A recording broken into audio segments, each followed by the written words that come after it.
Are you wondering how businesses like HubSpot, Neil Patel, Drift, and others are using B2B blog to generate massive brand awareness, organic traffic, thousands of leads, and growing their business? The key to their success is properly planned and executed B2B blog strategy, and in this video I'm going to share with you 9-step process how you can do that too.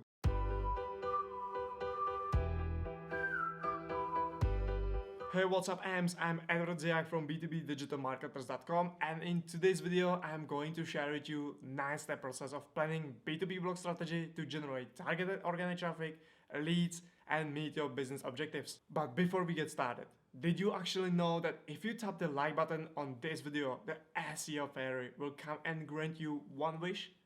No, seriously. If my video helps you, please help your brother from another mother and dad as well, but the same planet. Anyway, without further ado, let's get started. So, what is B2B blog strategy? B2B blog strategy is a process of analyzing your market and creating blog posts to bring your B2B target audience to your website in order to meet your business objectives and KPIs. It includes steps like defining your B2B audience, creating content, promoting your blog content, all the way to measuring the success of your B2B blog strategy. And how do you plan B2B blog strategy? So let's have a look at how you can plan a B2B blog strategy with my 9-step process. Here you will learn how you can plan your B2B blog strategy plan from start to finish, as well as important practices for every step that you should keep in mind. So let's get started with planning your B2B blog strategy. The first step of starting with B2B blog strategy is to clearly define your B2B target audience. Your B2B blog is as effective as your targeting. If you target the wrong audience, then you cannot simply convert your users into leads. And in this step, I'm going to share with you some of the best practices you should know when it comes to targeting your B2B audience. The first practice, and definitely one of the most important parts of your blogging process to attract leads, is to define your B2B target audience. And before we start, it's important to know that B2B and B2C target audiences are different, even despite every influencer and decision maker is a consumer as well, but not every consumer is a decision maker or influencer. And your B2B target audience is essential for your marketing, including the B2B blog, as it helps you to focus your marketing resources and effort to attract the best prospects for your business to maximize your ROI and profit from your activities. Define B2B target audience helps you to effectively drive good quality leads, lower expenses by focusing on your prospects' needs,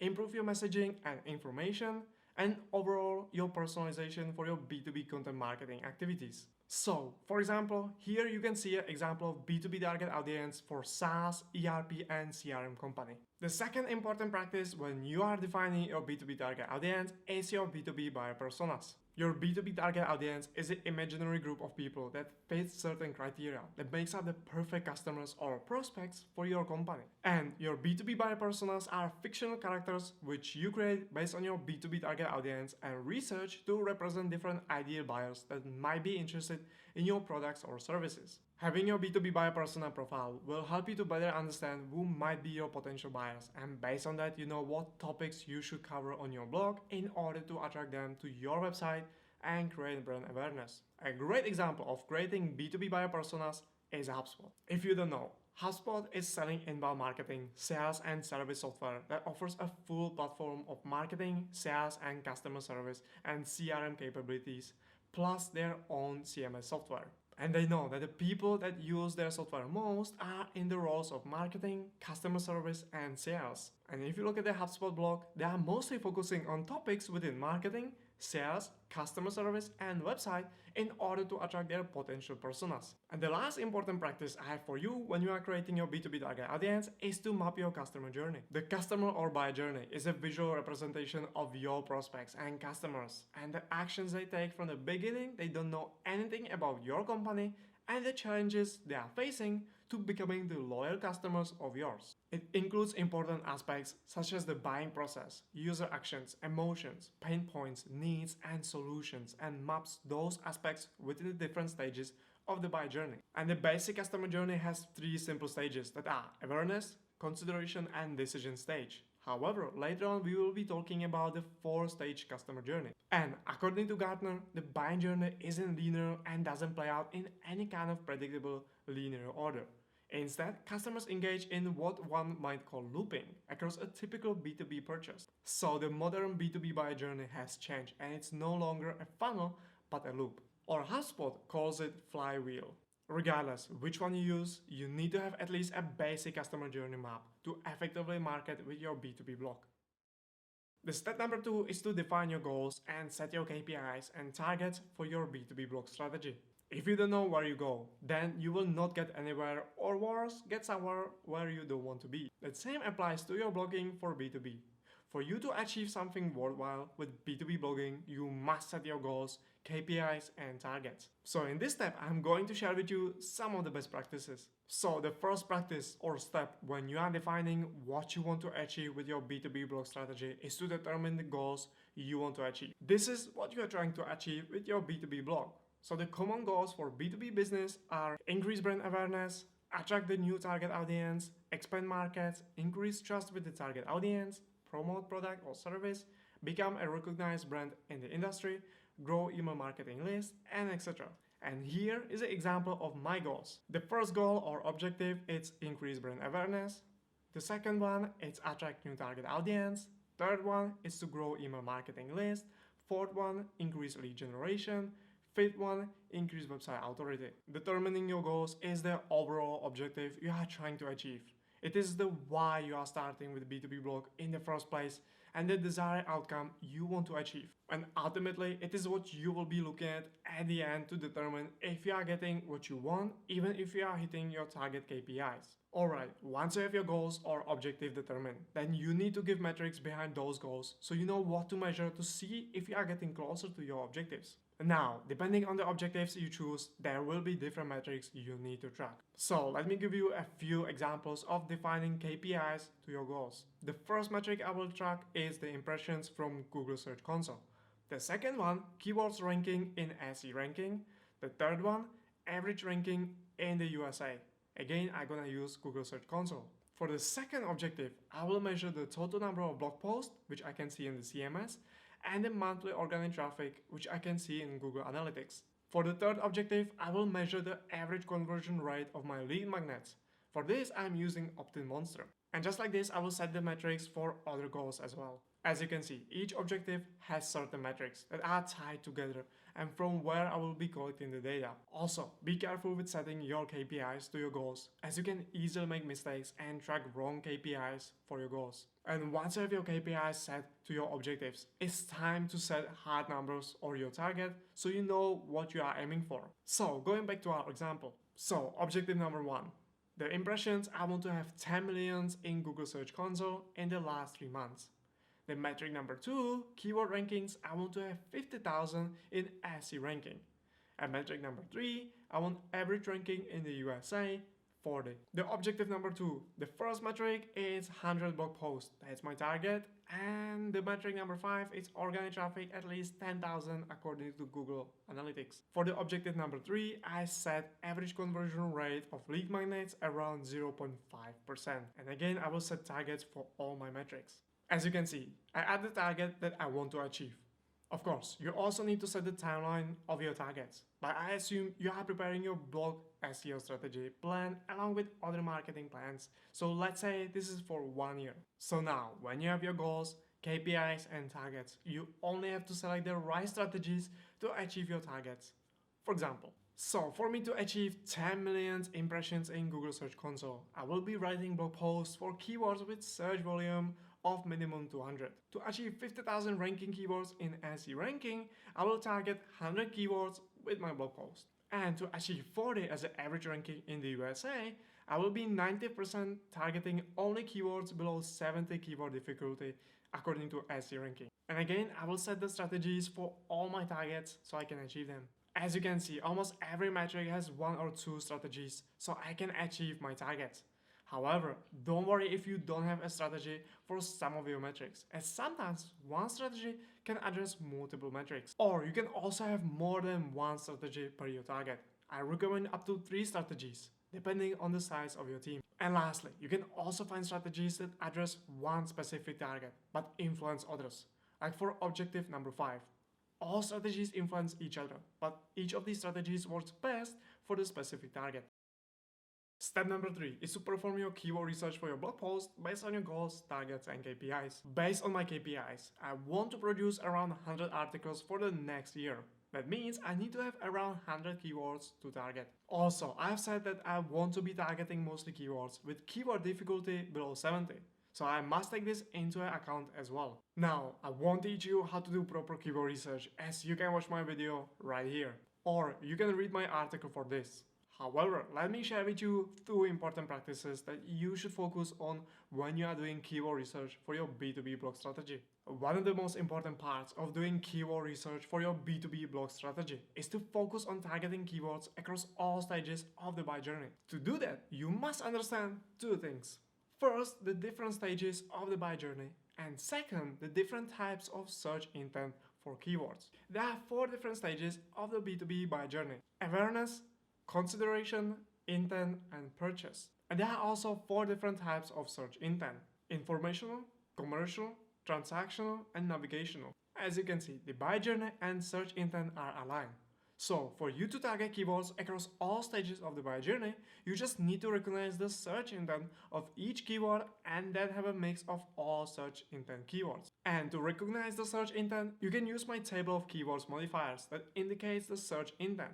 But take it with a pinch of salt. For example, let's say you want to analyze the keyword SEO strategy. So just pop it into the keyword research tool or Google and check out this SERP. As you can see, this is clearly an informational keyword. Or the keyword SEO tools. It's obviously commercial according to the table, and as you can see, it's all list of recommended SEO tools. So, based on the search results, type of content and angle, you will analyze the search intent and then map it to your buyer journey. And the second practice I recommend you to perform is to analyze your competitors' blog ranking keywords. Analyzing competitor blogs to find keyword ideas is one of the best ways to find great and high quality keywords for you to target. So let me show you how you can do that. Step number 1, find your competitors. To do that, I will use SE ranking competitor analysis. I just pop my domain there, select my targeted location and click on analyze. Then I go to the competitors report. And here I have hundreds of close competitors based on my ranking keywords. Step number 2, select the right competitors. So now I have to select the right competitors of mine. The goal is to find competitors that rank for keywords in my targeted niche. For example, I'm in the SEO niche. Thus, I need a competitor that is mainly in the SEO niche as well. For example, the domain g2.com is not a good competitor for analyzing their ranking keywords because they are mainly focusing on the business software and services industry and provide reviews, user ratings, and social data. This also includes marketing and SEO software. That's why they rank for SEO related keywords. A great example of a competitor is the domain singlegrain.com, as they are an SEO company focusing on B2B, especially in the US, which is exactly like me. Step number 3, analyze competitor ranking keywords. And once you have your competitors, then you just need to pop their domain into the competitor comparison report. And here I will get all the keywords both sides rank. Now I just need to scan the missing or unique keywords tab for any keywords related to me. The tool gives me important information like keywords and the page ranking for the keyword difficulty, search volume, and so much more. And just like this, you can analyze your competitor blog ranking keywords to find plenty of keyword gems and hidden opportunities to grow your website traffic. After your keyword research, you will have plenty of topics to write about.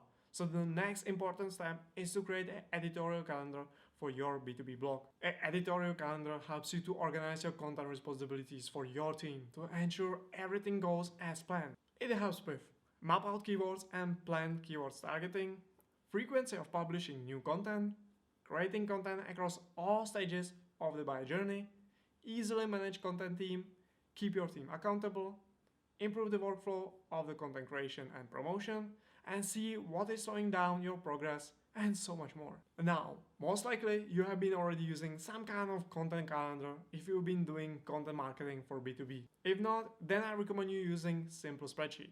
If you are using Microsoft 365, then you can use Microsoft Projects or Excel. Or you can use Google Spreadsheet. Either way will work fine.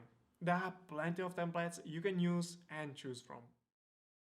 The next step of your B2B blog strategy is to start producing SEO content, so you can start driving B2B target audience to your website. When it comes to creating content for SEO, you will be focusing on things we have already discussed, like keyword research, defining a target audience, and setting goals. However, beyond that, you also need to know how to actually write your blog post that it can rank in SERPs for your targeted keywords, which include understanding the search intent, creating appropriate content type, follow the content format, creating resources, and finding relevant LSI keywords, and much more. The content creation process will help you to create an outline for your blog post, to know what topics you should address and what your audience is looking for. And having a content creation process for SEO will make it easier for your team to create pieces of content that can rank in SERPs. With that, let me share with you 2 best practices for SEO content creation. The first best practice for content creation is to use content and SEO tools to produce the best quality content at scale,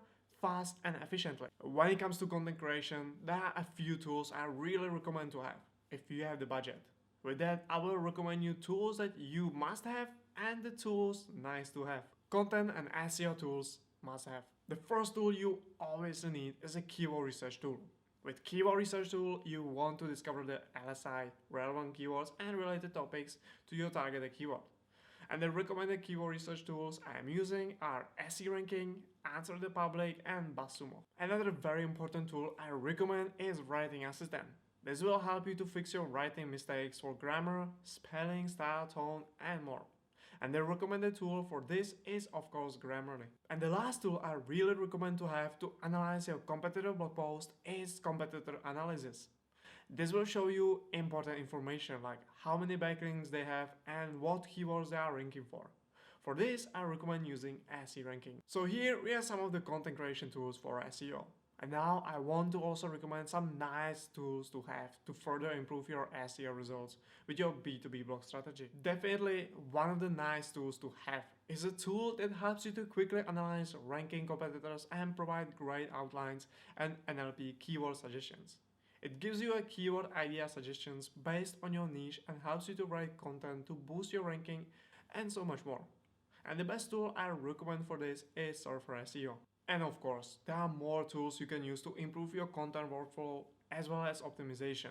However, these are some of the essential and more important that I really recommend you get. And the second very important practice for your SEO content is to focus on topic cluster model when you are targeting keywords. Focusing on topic clusters means addressing the topic and its subtopics with your content to create topical relevancy for your website. So, to focus on the topic cluster model, you will want to target all the subtopics related to Irish whiskey, like in this example. From here, you should be mainly targeting keywords from your topic cluster until you finish all the keywords and interconnect them with internal links. So you can increase your topic relevancy and pass your page rank to related pages. Therefore, increase your ranking across all the cluster and dominate the search for your targeted main topic. The next important step of your B2B blog strategy is to optimize your blog for SEO. Optimizing your B2B blog for SEO helps you to earn more backlinks, increase your organic traffic and search visibility, and help you to achieve your goals so much faster. So, before you hit publish on your blog post, make sure you apply some of the best blog SEO practices to maximize the opportunities from your blogging. With that, you have 3 super important parts when you are optimizing your B2B blog for SEO. The first part is your blog on-page SEO. Search engines are getting smarter, and when it comes to on-page SEO, a lot has changed, and sometimes less is more. However, there are still a lot of factors that you should keep in mind. With that, let me share with you 5 best on-page SEO practices for your B2B blog strategy. First one, target only one primary keyword per blog post. The second one, add your primary and LSI keywords in these parts on your blog. In your URL, only primary keyword. Your title tag and meta description, your featured picture, in others pictures as well, but sporadically, and in your introduction or in the first 200 words. The next one, add internal links to connect your relevant pages based on relevancy and keywords. Next, ensure a lazy load of your images and other media. And lastly, don't be afraid of outbound links. They increase credibility for users and Google. So here you have some of the best practices for blog posts on page SEO. So let's move to the second practice. Another important practice when you are optimizing your website for blog SEO is to focus on your off-page SEO. Off-page SEO refers to every activity that takes place outside of your website, and it does not only cover link building. With that, here are 5 best off-page SEO practices for your B2B blog strategy. Build your social fortress first to start building trust with Google and users. Start building links on low and mid-range authority websites. For example, for SE ranking, this would be domains with domain trust between 20 to 50. Next one, build backlinks from new pages instead of age pages using link building strategies like guest posting at the beginning. Another one, build backlinks from domains with minimum organic traffic of 500, preferably 1000 according to your SEO tool. And lastly, if you want to allow guest contributors, don't publicly display it and don't put the guidelines online. And of course, when it comes to off-page SEO, there are many more things you can do, but these are some of the most important that you should keep in mind. And the last important part of blog SEO optimization for your B2B blog strategy is technical SEO. And with that, here are 5 best practices. The first one, create SEO-friendly website architecture by using short descriptive words relevant to your page. Try to keep all your pages in the page depth between 0 to 4 or 1 to 4. Anything below can be seen as less important by search engines, thus perform poorer in search results. To check, I am using SE Ranking website update tool. The third one, fix your 301 and 404 status codes. If can, try to have as few 301 redirects as possible and none 404 errors for internal and external links. The fourth one, create a sitemap with images for your blog post.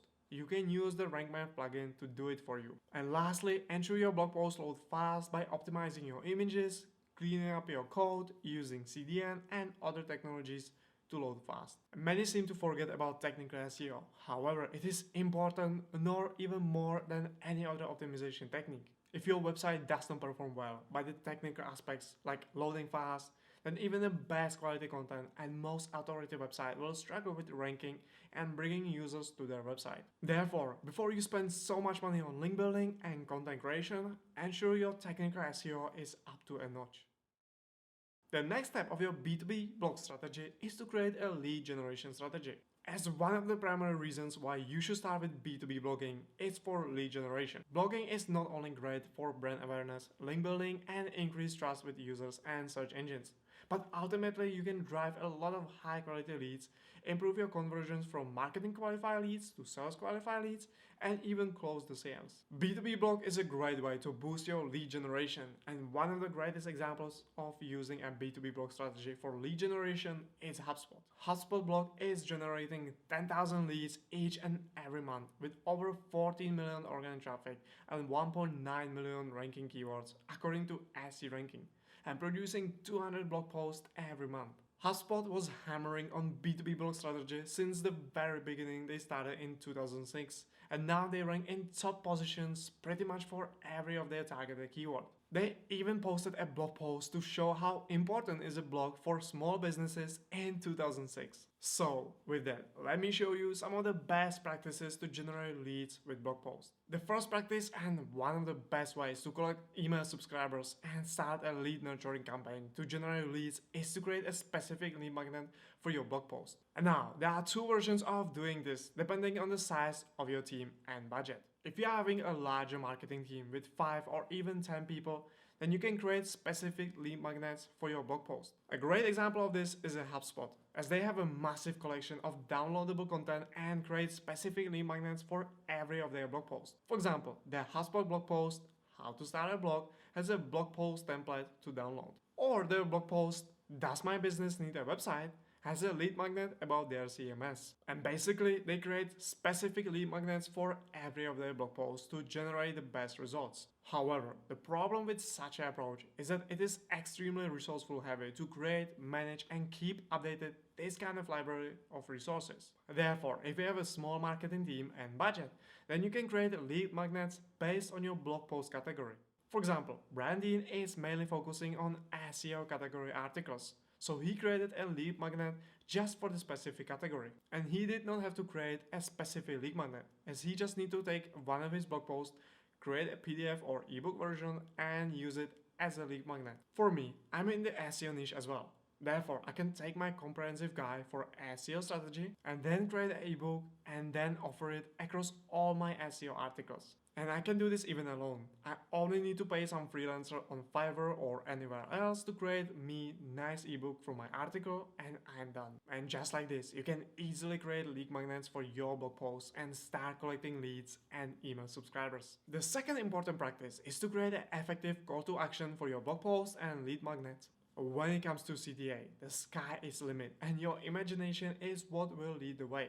I have seen so many unique CTAs on websites as well as the average CTAs to encourage readers to download or test a tool. For example, singlegrain.com, led by Eric Sue, has created a tool called ClickFlow, and he created a banner CTA on his website to promote his tool. He also has his lead magnet CTA banner, which in this case is a free training program and not an ebook. Another popular CTA for blog posts is to include a written text in the conclusion, introduction, or in the middle.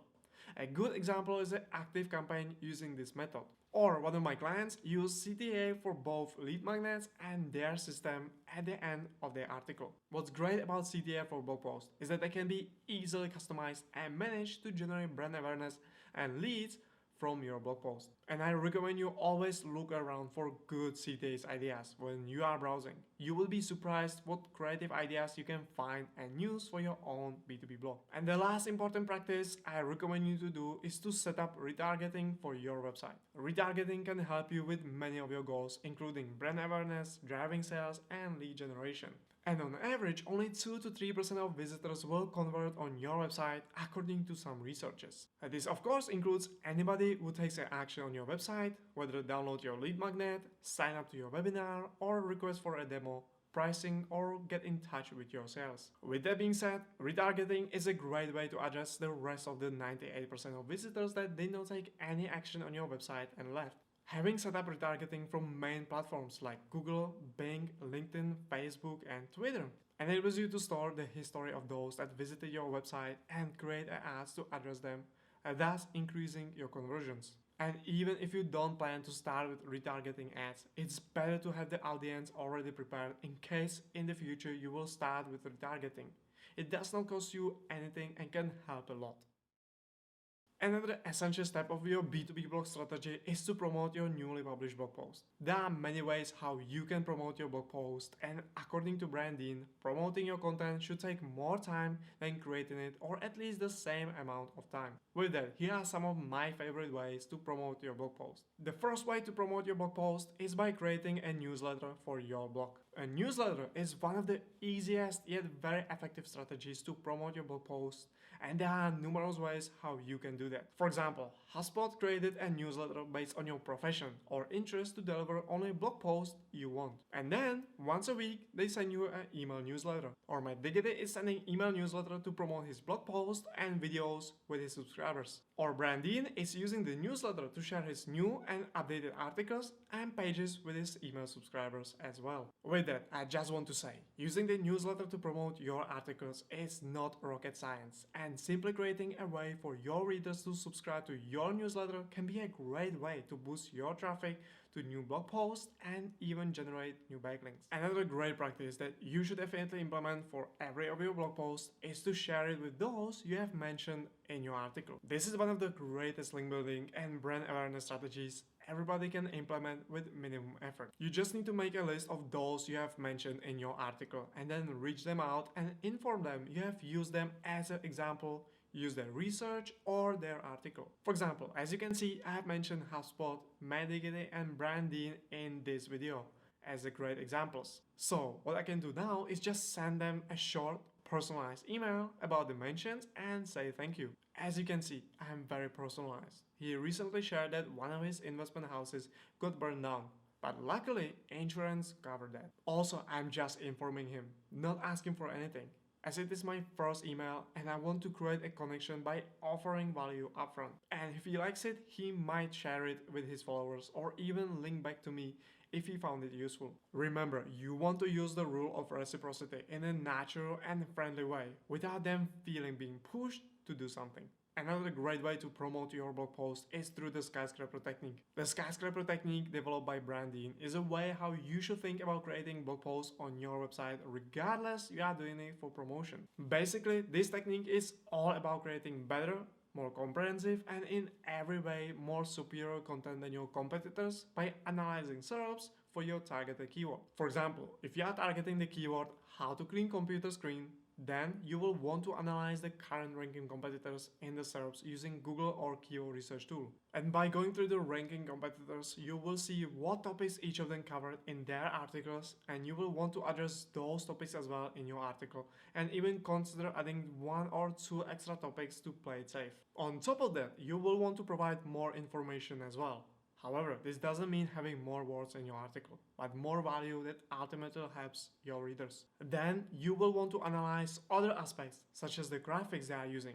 For example, if they are using stock photos, then you will want to use custom images, or getting experts to give you some input or quote to your article, creating videos to help them understand it better, or anything you can think of to make your article better. Remember, skyscraper technique is all about better, and this especially applies if you are a small business or not so well known a person, as you will need to work extra hard to get any attention for your articles. And once you are done, then you want to analyze your competitors' backlink pointing to their blog post using tools like SE Ranking, Backlink Checker, and then extract all those referring domains and start doing blogger outreach. And just like this, you can start your skyscraper technique. However, I recommend you to check out Brandin's guide. And the last practice or technique I have for you to promote your blog post is to repurpose your blog post into different formats. For example, for every article I produce, I also create a video version of that article and link each other. On YouTube, I add the link to my article version, and within the article, I have the video version embedded. Like this, I can generate views from YouTube and Google and share the same information just in different formats. Then, for example, I can also create an infographic of these 13 link building strategies and share them on social media like Pinterest, LinkedIn, or Facebook, or even do guestographic outreach. The sky is limit, and you can repurpose your content into many different formats. The key is to create a suitable format for the specific platform you are going to use to maximize the exposure and results. And the very last step of your B2B blog strategy is to measure your B2B blog strategy performance. Measuring your progress is an essential skill of every person, regardless of their business nature. And that also applies to marketers as well. When it comes to digital marketing, it is much easier to measure if you are doing well or not, as almost everything can be recorded. Thus, the amount of information and data can be overwhelming. Also, the metrics you measure will highly depend on your goals you have determined. But let me share with you 3 super important metrics that you should measure in any case. The first important metric you should measure is of course your organic traffic. B2B blogging is basically about driving organic traffic to your website. Therefore, measuring your organic traffic from your blog post should be one of your main priorities. The second metric you should measure is how many email subscribers you get from each of your blog posts. Analyzing how your blog posts and lead magnets perform in terms of generating email subscribers will give you a better understanding of how your lead magnets, CTA, and copy perform and whether you are using the right lead magnet for the blog post. And the last important metric you should measure is your organic lead generation. They should include both leads that came to your website via blog post, as well as email subscribers that became leads after your lead nurturing sequence. Understanding what blog post drives you the most leads will help you to update your B2B blog strategy towards lead generation and drive the best results. And that's all the 9 steps of B2B blog strategy. I hope you have learned something new, so please don't forget to leave a like and nice comment below. It helps a lot with growing my YouTube channel. Also, check out all my links in the description for my favorite blog and SEO tools. Ciao!